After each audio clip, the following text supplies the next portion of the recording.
Hey, what's up you guys, it's Nasim here.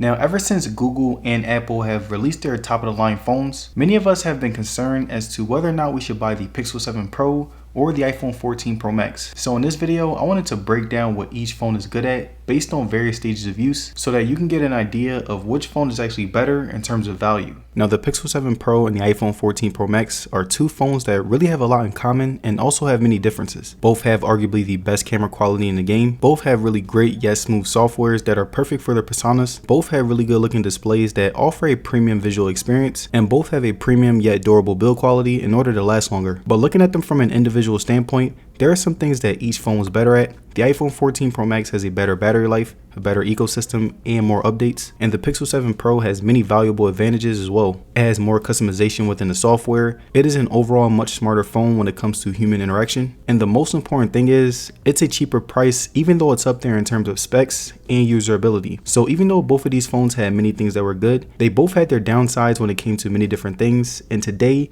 we will be taking a look into what each phone has to offer so that it can help you decision on which one is actually worth it. So I will be comparing the Pixel 7 Pro and the iPhone 14 Pro Max based on 5 different categories, starting with display, software, battery, speakers, and last but not least, cameras. Now, the Pixel 7 Pro has a 6.7-inch LTPO OLED display, and the iPhone 14 Pro Max has a 6.7-inch Super Retina XDR display that are very comparable to each other as far as visual experience. Both phones have 120Hz refresh rate, and based on my use with both phones, I will say that the Pixel 7 Pro felt much quicker and snappier, but the iPhone 14 Pro Max felt much smoother. It wasn't as fast when scrolling, but again, it felt buttery smooth, so when it comes to refresh rate, it's all preference. Now, when it comes to responsiveness, the Pixel 7 Pro did a much better job than the 14 Pro Max because it responded much quicker. The Pro Max responded quick as well, but the 7 Pro was lightning fast, making me appreciate it much more. Now, when it comes to the size of the displays, both phones are the exact same size, but one thing that I will say is that the 14 Pro Max has that pill-shaped notch, which definitely takes up more space on the screen. And as you can see, I'm watching the video on both phones, and on the 7 Pro, you can see more, so I prefer watching my videos on my 7 Pro. But one thing that I will say is that when it comes to using a phone, Dynamic Island makes the day-to-day experience much better than the 7 Pro.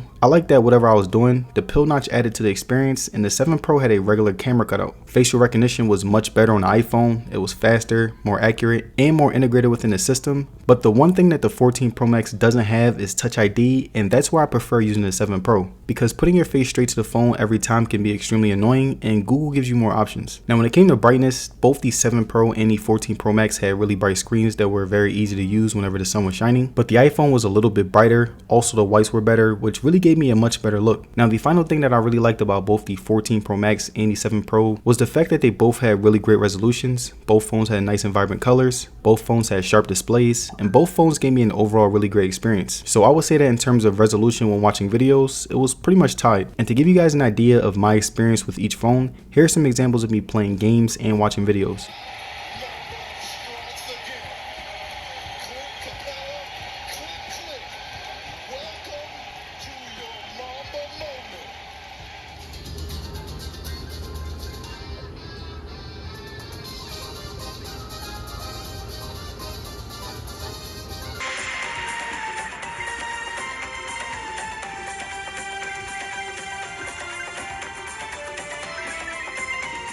Now, when it came to software, it's all based on preference, but iOS 16 and Android 13 had a lot to offer. But if I'm being honest, the 7 Pro is handling Android 13 better than how the 14 Pro Max is handling iOS 16. When it came to the 14 Pro Max, there will be times where the OS was laggy whenever it got hot. Like, I would be normally using my phone and it would start to lag a little, so in certain situations, I would get frustrated that it wasn't responding well enough. And with the 7 Pro, it's been off to a great start. I get little lags here and there, but not as much as the 14 Pro Max, and iOS 16 is causing my 14 Pro Max to overheat more, which is a really bad sign. I really like the customization on both phones. Both phones allow you to easily change your wallpapers and add widgets, but the Pixel 7 Pro was a little bit more customizable. I liked how you could edit the placement of your apps and edit the ratio of those apps, but I didn't like how there were things on the home screen that you couldn't edit or remove, like the bottom Google home bar or even the date on the top left corner. Now, the 14 Pro Max has a much better looking always on display, a much better app drawer, and I like the notification tab better, but when compared to the Pixel 7 Pro, it's nowhere near as customizable, and you can't put any different launchers on it. Now, when it comes to software running heavier apps, both phones ran games really well.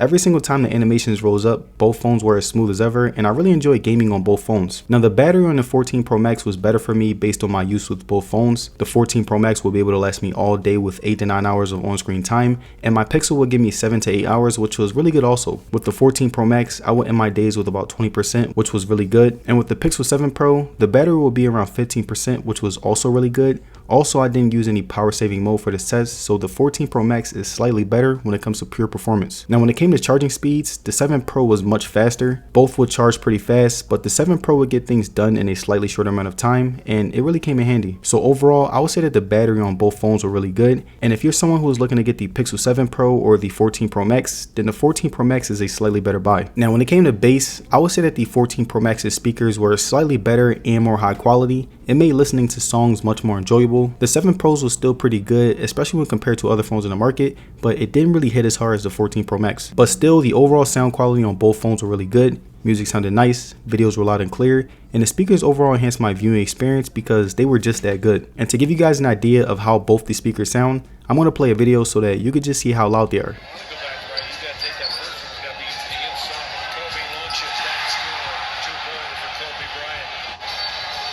The Lakers had in the first quarter, the fewest the Nets have given up in a first quarter this season. Bryant trying to maintain his footing, he does, taking the baseline. Now the cameras on the 14 Pro Max and Pixel 7 Pro were both amazing when it came to quality. The 14 Pro Max has a 48 megapixel main camera, backed by a 12 megapixel ultra wide and telephoto lens, and the 7 Pro has a 50 megapixel main, backed by a 12 megapixel ultra wide and a 48 megapixel telephoto lens. Now heads up, one thing that I'm realizing is that people's views on cameras are sometimes subjective, because me and my friends were talking about which camera was able to take better photos. I sided with the 7 Pro and they sided with the 14 Pro Max, but I wanted to let you guys decide because both cameras are great and your opinion may differ from mine. Like right here, you can see my outside daytime photos, and I would say that these were really good pictures that turned out really well. The skies were very vibrant yet color accurate. The trees and other aspects of nature were very sharp. My face looked pretty color accurate. I preferred the 7 Pro, but both of them still look really good, and I really enjoyed taking selfies on both phones. And when it came to video quality, both the phones were great within their respective categories. And to give you guys an example, here's some videos that I took on it.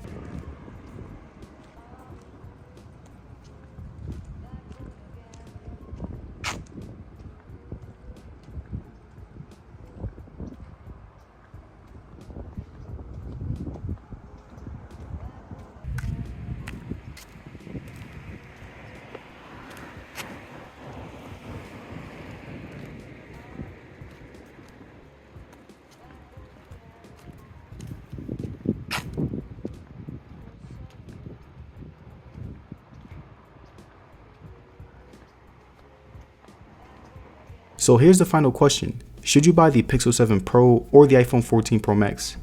Well, in my honest opinion, I think that right now, at this point in time, the Pixel 7 Pro is a better phone. It has more customization, it runs its software better, and in my opinion, it's giving me an overall better user experience. And there it is, you guys, my comparison between the iPhone 14 Pro Max and the Pixel 7 Pro.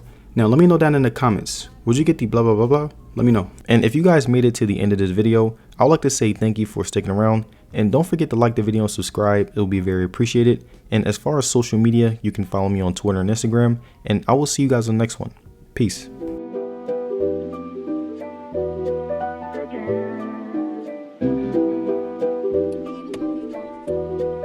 Is that Chris?